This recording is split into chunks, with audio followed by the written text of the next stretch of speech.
একজন ওল্ড প্লেয়ারের মুখ থেকে এই কথাটা তখনই বেরোয় যখন সে তার স্কিলকে হারিয়ে ফেলে। যেই পুরানো প্লেয়ারের গেম প্লেটা দেখে আজ তোমরা হাসছো, এমন একটা সময় ছিল যাকে কাস্টম খেলার জন্য সর্বপ্রথম হায়ার করে নিয়ে যাওয়া হতো।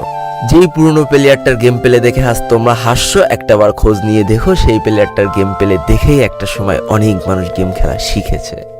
যেই ওল্ড প্লেয়ারটার খেলা দেখে আজ তোমরা তোমাদের গ্রুপে নিতেও লজ্জা পাচ্ছ, খোঁজ নিয়ে দেখো সেই ওল্ড প্লেয়ারটা কোনো একটা সময় কোনো একটা গিল্ডের লিডার বা অফিসার ছিল। যেই ওল্ড প্লেয়ারটা আজ তোমাদের রিভাইভ দিতে যেতে ভয় পাচ্ছে, মনে রেখো একটা সময় ছিল যখন এই প্লেয়ারটাই পুরো মাঠ একা ফাঁকা করে বুয়া নিয়ে আসতো। যেই নতুন প্লেয়ারগুলো শুধুমাত্র ডাইনামিক ডুয়োর সাথে গেম খেলার জন্য সারা রাত জাগো, তোমরা মনে রেখো যারা ওল্ড প্লেয়ার ছিল তারা সারা রাত খালি ট্রেনিং পিটাতো নিজেদের স্কিল ভালো করার জন্য। আমি জানি আজকের দিনের যারা অন ট্যাপ মারা প্লেয়ার তারা কখনোই ফিল করতে পারবে না যে বসে জুম করে উঠে হেডশট মারার মজাটা আসলে কি ছিল। আমি জানি যেসব ওল্ড প্লেয়াররা এই গেমের থেকে হারিয়ে গিয়েছে তারা এই গেমটাকে আজও ভালোবাসে। জীবনে এমন হাজারো ওল্ড প্লেয়ার আছে যাদের ফ্রি ফায়ারই ছিল জীবনে প্রথম রাত জাগার কারণ।